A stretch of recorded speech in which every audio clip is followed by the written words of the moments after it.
Los que proponen la doctrina de la Trinidad suelen apoyarse en las famosas palabras de Yeshua registradas en el Evangelio de Juan, capítulo 10 y verso 30, que dicen: Yo y el Padre uno somos. Ahora bien, la pregunta que nos hacemos los creyentes en Yeshua es esta: ¿acaso Yeshua o Jesús quiso enseñar con estas palabras que Él y su Padre eran la misma persona? ¿Era Jesús el mismísimo Dios de los hebreos o el Adonai de la Torá? Si la respuesta es afirmativa, preguntamos entonces lo siguiente: ¿a quién le oraba Jesús cuando estaba en el huerto de Getsemaní en vísperas de su aprehensión? ¿Se oraba a sí mismo acaso? No lo creemos posible.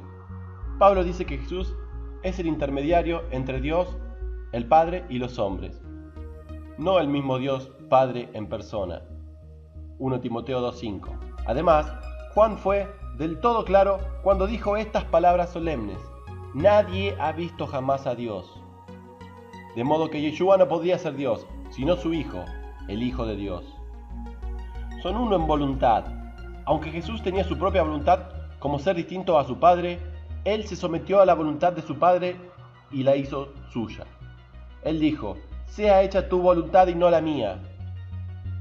Así que si hubo algo que tenía en común el Hijo con el Padre, era la voluntad. Una sola voluntad compartida. Eran uno en voluntad, que significa en realidad determinación, deseo, inclinación, voluntad. De modo que cuando Jesús dijo que Él y su Padre eran uno, lo que quiso decir fue que eran uno en propósito, determinación, deseo o inclinación. Según el contexto de Juan 10, 37 y 38, las obras de Jesús eran las obras de su Padre. Jesús dijo que su unidad con el Padre estaba precisamente en las obras que Él hacía, obras que eran del Padre, pero no efectuadas por Él. Y para cuando el Hijo hiciera las obras de su Padre, era necesario que Él renunciara a su voluntad para hacer la voluntad de su Padre. Ellos estaban y están unidos por la voluntad en común.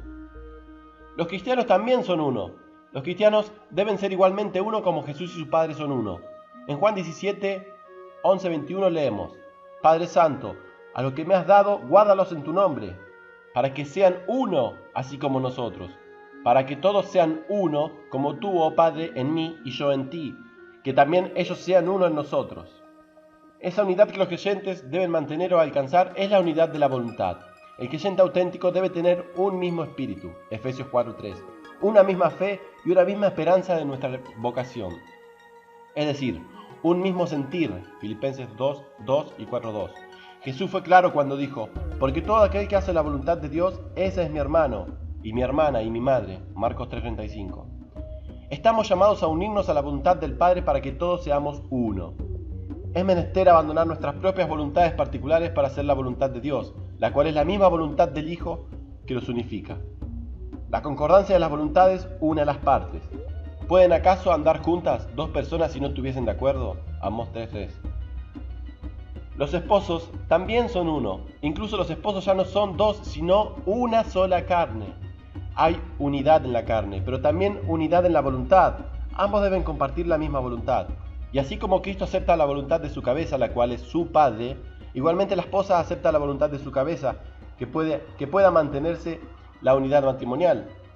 Si la esposa y el esposo quisieran hacer prevalecer sus voluntades, ¿podrían andar juntos para siempre?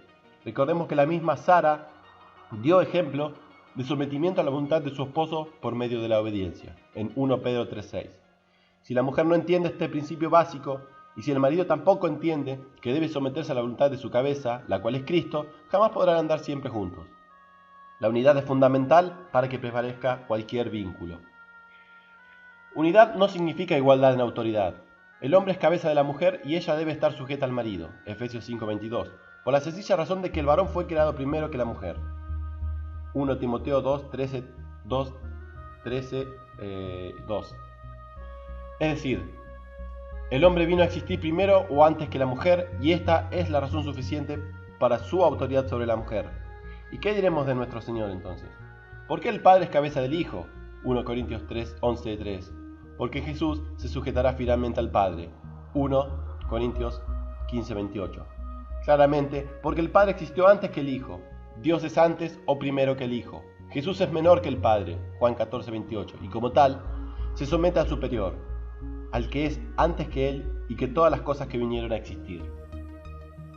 El hombre Juan el Bautista reconoce la superioridad de Cristo. Juan el Bautista dijo: el que viene después de mí, o sea, el Mesías, es antes de mí porque era primero que yo. 1 de Juan 15. Otra versión lo vierte así: el que viene después de mí me ha precedido porque existía antes que yo. Aquí Juan reconoce que Jesús, aunque nació 6 meses después de él es primero que él. La primacía de Jesús estaba en su existencia anterior a la de Juan. Cristo realmente era antes que Juan. Matthew Henry, por ejemplo, comenta sobre este pasaje lo siguiente: respecto al orden del tiempo y la entrada en su trabajo, Cristo siguió a Juan, pero en cada otra manera era antes que él.